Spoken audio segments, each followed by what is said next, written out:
have a look, ladies and gentlemen. Let's see who is in the last green room of this current series. Why don't we?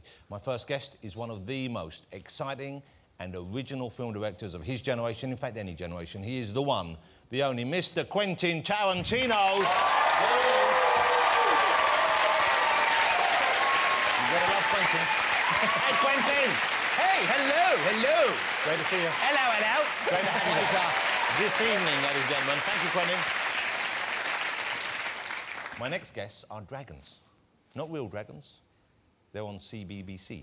No, this lot are a lot scarier. From Dragon's Den, it's James Caan, Deborah Meaden, Peter Jones and Theo Paphitis. Oh, great to have you here.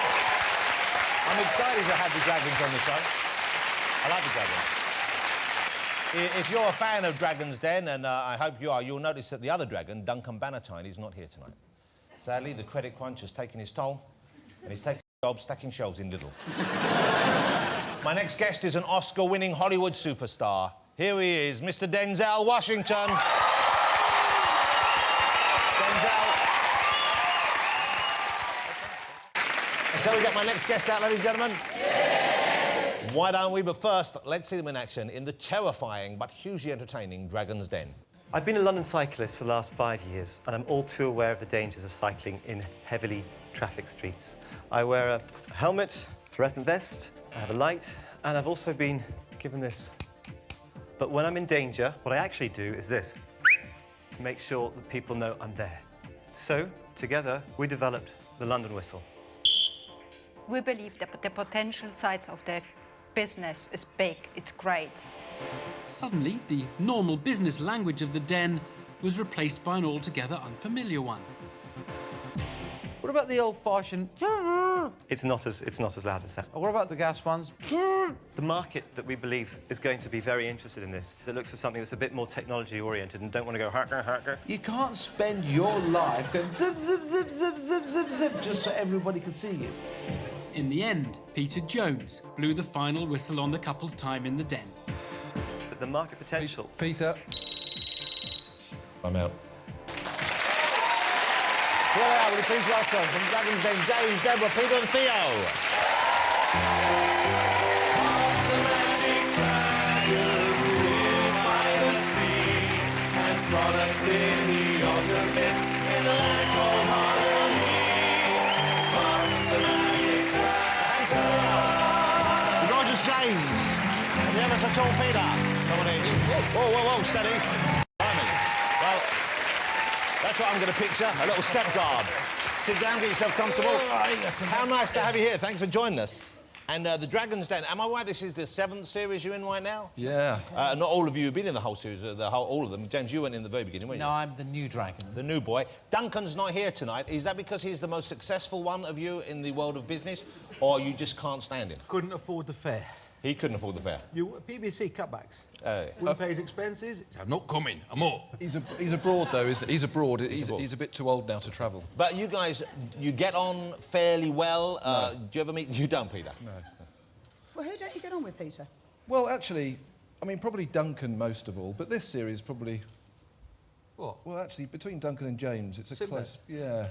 I mean, off-camera, we get on very well. This is quite a nasty atmosphere, you boys. Yes, already. Is this what it's like, Deborah? Is this what it's like for you? Can I just say I'm out? You're out. You were never really in right now. From the sound of things, you're still on probation. Where does where did the idea of Dragon's Den come from? It wasn't from one of you guys, it was someone else had the programme idea, I guess. Sony. Yeah. So it was a company, someone out there was making the Made idea. in Japan. Made in Japan by Nippon, actually. Nippon TV? Yeah. OK, and so, and how did they recruit you? Who came to who first, and did they audition you? What was the process? Well, Duncan and I were the only ones originally from the first series, and what happened was BBC guy said, look, we're thinking of a show, pitching ideas, are you interested? We said we can talk about it. It's a pilot, 1 hour for Open University or something like that. Yeah, so you thought it'd be a low-key, not an entertainment show as such, more of just a kind of business show. Yeah, and we filmed 1 hour, it went up the channels, BBC High, and they said, look, this is a series, we've got to go to series, and that's the rest is history. And so why do you think it has become the hit it is? What is it about the show that you're aware of, that people like about it? I think a lot of it is that because we're investing our own money, you know, I think the audience likes that whole jeopardy of somebody who walks up the stairs that we've never met before. And, you know, within a relatively short period of time, we actually have to write our own cheque there and then. And I think that's pretty exciting. Am I right in thinking, though, that they're only allowed like 3 minutes or 4 minutes to pitch to you, but then you're allowed as long as you want for the question? So even though we only see a condensed version, you've been hammering away at it for quite a Painful. while. Sometimes we go on for hours, and so when you see me yawning or getting absolutely ratty and rude with someone, it's because they bored the pants off me for several hours. But no one's told them the truth. You'd have thought their best friend would say, listen, that's the most ridiculous, stupid idea you've ever had. Yeah, that's not But what your no. best friends do, though, Theo, Well, you is can't it? be honest. You might lose a few friends on the way. Yeah, but you know what? Your friends are going to say to you, yeah, I think it's a great idea. You know, that's what people say. But, John, we've got people that come in pitching knee roller skates, ley-line bed, which is a line between a sheet to separate man and wife while they're sleeping. I thought that was a good idea. Did you invest in that? No, we slept together on it, didn't we? Theo and I slept together on it, yeah. So there are two of the bad ideas. What were the worst ideas then? Deborah, what's the worst ideas you've encountered? False fingernail for cats. False fingernails for cats. Yeah, You I can't have a really see- cat. Yeah. I cannot imagine what would happen if I tried to get false fingernails on it. One-handed glove? Why would... Yeah, no, what was the deal with the one-handed glove That was pitch? brilliant. That was... Driving on the other side of the road. Do you know, halfway through that, was pitch, obvious. I kind of thought he knew. Halfway through, I felt like, do you know, as he's saying this, he's beginning to think, actually, this is a crazy idea. And are you ever surprised? So the ones that come in that maybe don't have as much conviction or belief in the ideas, and they're the ones that you really leap on? Do you ever encounter that? Is it kind of like people No, we aren't- normally throw those out. I was nodding then. Can we check with each Hold other on. before we If you haven't answer? got passion, if you haven't got passion in what you're doing, go and do something else. Are you talking to me directly? No, Jeff? just... He's quite aggressive, isn't he? Well, it isn't normally, is it?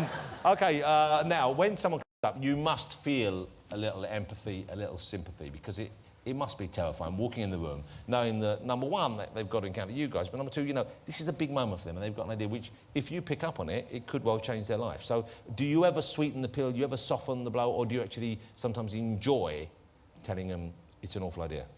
I think these guys do, really. I think that they're pretty good at I don't think digging we- in quite hard. Well, Peter I don't does think we sometimes s- seem like he quite enjoys it. Well, do you know what? I do enjoy it when it's a stupid idea, but then actually, this last couple of series, since James has joined the Dragon's Den, I've probably been a little bit lighter, and I think for good reason, because you can come in with the most ridiculous, non-commercial business idea and walk away with investment, because James is here now. Stop it, Peter. Doggy treadmill. come Jonathan, on. Doggy treadmill's done quite well for you, hasn't it, James? It's one of my most successful investments. It is. It's just the opportunity. Well, there's obviously a kind of a certain a friendship, but at the same time, there's a competitiveness here, and you like... Because, Jonathan, they digging haven't each got a other. clue. I mean, absolutely no clue. Who's the most successful? James, who's the most No, he's successful? normally quite honest. Just in terms of finance, not in terms of personal satisfaction, obviously. I mean, He doesn't Jonathan, get like that I'm- either. No, I'm fairly modest. I would say, you know, amongst these people, just in terms of experience and ability and understanding That's not of the question, business, James. I would say it probably is me, actually. Theo, you would agree with that, no doubt. He's talking out of his absolute rear end, which is quite common. So who would you say was the most successful Well, it's Theo? obvious, isn't it? Oh, it might be you. Is that Why do you even Can I ask? guess? Can I guess? Go on, have a go. Would it be you, Theo? Do you know, I'll buy that. There you I go. mean, Peter. Well, yeah. I wouldn't say I'm personally, actually, because I think I'm pretty truthful. I don't think I'm the most successful. But if the question was to be who's invested and made the most money out of an investment in Yeah, that Dragon's wasn't Den, the question. then, Jonathan, if that was the question, Because that question, you would have been the answer, wouldn't you? it would have been me. Look at the bling on his wrist. What are you wearing on your wrist? That's like someone's house you're wearing on your wrist there. That's made with diamonds and stuff. Yeah, it looks more expensive than it really is. Bit So like we can James, describe really. your taste as gaudy and cheap then? Good, I don't mind, yeah. You know, one of the things I like about the show, over and above you guys, obviously, I like the host you have, or the presenter who holds it together, Evan, and the little voiceover bits when you're talking, and I like all that. You know, I think that really brings something to the show, and that's one of the things I like about it. The other thing I like about it, and one of the reasons why I think it's sexy, is because of the shape of all your heads is all very different. Do you agree? What, we've all got different heads. Shape, but that's part of the appeal of the show. The Dragons are less than happy with the quality of Jonathan's pitch. Put myself down there. Obviously. You see what we were doing there now. Who's had the most success then? I know this is a question you're dying for me to ask. Who's had the most success with something that was pitched and then invested in on the show? I think it's the chop box. The chop box? Yeah, the chop I box. thought it was the reggae. Oh, come on, don't be so ridiculous. Spicy sauce. I'm talking about real We're invention. talking about Lives in a real money. Yeah, I mean, I thought the Levi reggae Roots- sauce was a big success for you. No, it is. Well, it's not just for me. It's for Levi now. To be perfectly blunt, yeah, he's He's a multi-millionaire. He's No made... way, from the source? From the source. Likes the sauce. Right. Wow. And it is great. He likes the sauce, on the doesn't he? sauce, I think. And so what about the choc box? This presumably is one of your investments in, James. Clearly, yeah. I mean, we got an order of 25 million units. Wow. I read that as well. Have you sold them? Yeah, we have. At a penny each? Wow, Sorry, it says can I the finish? dragons are biting away at each other's investments now. No, they know that, Jonathan. I mean, I just think, because I'm new, I think they find it hard to kind of sustain my success. So I just let them, yeah. I think maybe it's because you've come dressed as a wine waiter. That's probably Can I just ask you fellas something? Is there some sort of stripy sock club going on that we don't all know about? Do you like, who likes the stripy socks? Is this some sort of pitch that you're doing here? Are you pitching stripy socks to me? Jonathan, it's interesting you brought Don't that up. encourage it, Jonathan. Jonathan, a present for you. Size 11 to 14? Jesus Christ, you're never going to fall over. I bet it would take a very strong wind to knock you off your perch. Look at that. And you've got big feet. They're I perfect. have got big feet. Will you wear them? No. If you give me the watch, I'll think about it. Oh. And the shoes. And I quite like the tie. I don't want to... And Deborah's had to iron that hanky for a while, haven't you, Deborah? That's honestly enough. Denzel, how are you fixed for undergarments? You want the jockey socks or you... OK. I'm finding Peter's socks quite distracting. Yeah, would you like Can your he shoes have back? his shoes back? OK, you can have your shoes back. And you'd have the tie back, but I'm keeping the watch. OK. You know, you say people... I have something to pitch in. I hope you don't mind me taking this opportunity, but this is a golden opportunity for me, OK? And I have... Because I consider myself something of an amateur inventor. Do you want to see... I brought something in. I want you to see. OK. Feel free to be harsh, but seriously, one of you wants this idea, you can have it off me, and we'll give the money to children in need. OK. You ready? OK, now, do you like bread? Yes. Do you like cheese and bread together? Yes. So far, so good. How big is a normal loaf of bread? How big is a normal piece of cheese? Do you see the difference? If you buy bread and cheese together with the intention of making sandwiches using the cheese inside the bread, the cheese is not enough. Dragons, the cheese, bread. Cheese, bread size. Like a sandwich? Yes. This is a little bit dry now. One sandwich to bread. Pass it around. Jonathan, I think you're good. James, are you in?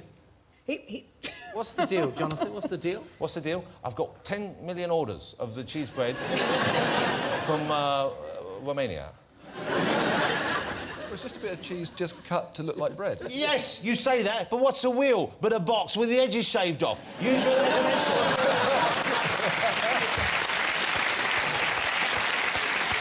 What's reggae sauce but HP with a song attached?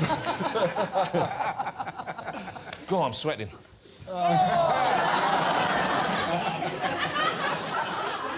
Right. Denzel, you ever have any ideas? Any good ideas yourself? Good ideas? Yeah. It's funny you say that. I just happen to have a really interesting idea here. What's that? Now, well, this is very serious. You know you heard of AA, right? Alcoholics Anonymous. Yes, sir. 12-step program and Yeah. all of that. Yeah. Well, a much more serious problem throughout the world, and I've done the research, is something called NPA, which is Nose Pickers Anonymous. Oh.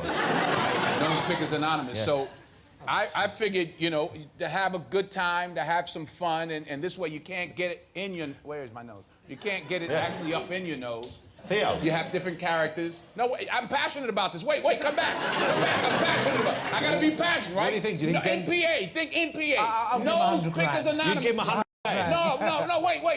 Denzel, No. I'm in. There's a theme to it. There's a, you know, you might want to feel like diving. You're diving and you're picking your nose. You're doing construction work. You're at work during the day. You're picking your nose. I thought he just turned his hand into the village people. Then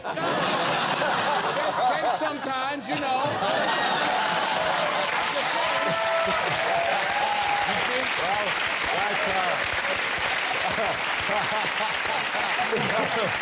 Ladies and gentlemen, two-time Oscar winner Denzel Washington pitching to the Dragons. No Pickers Anonymous. Right, guys, I love the show. I watch it on a regular basis. It's almost as good as The Apprentice. I'm sure you hear that on a regular... I'm sure you hear that a lot. You were good on The Apprentice. Thank you very much You indeed. were Although very, we very lost, good. we didn't win. You deserved to win. Did you think our product was OK? I'm not so sure about the product, but I thought you performed quite well. You surprised me. Quite well. Yeah, Hold on, what do you mean you surprised me? You performed well. Well, you were really good. Start again. No, I think he performed well in terms of he gave as walk good as he straight? gets. And when, Put two words when you together? were debating it with Sir Alan, I actually thought you gave a better piece of the action in terms of your justification of why than anybody else. You are getting dangerously close to being my favourite dragon now. Thanks, Jonathan. I noticed you didn't have a watch. I went out and bought you one. For a little present. How great to have you here. I really appreciate you coming on because I know you know, let's face it, you don't need to, but I'm a fan of the show and I'm so thrilled that it's the success it is. Ladies and gentlemen, 4 of the current 5 dragons. Thank you, guys. I think they're great and you've got all your bits. I will wear the shirt. Hey, Dad, I love you. Thank you. You were great fun. Theo, great to meet you. Really nice. James, good stuff. There you go. Wow. OK. We've teased you with him in the green room, but I think it's time now to get my next guest out. Will you please...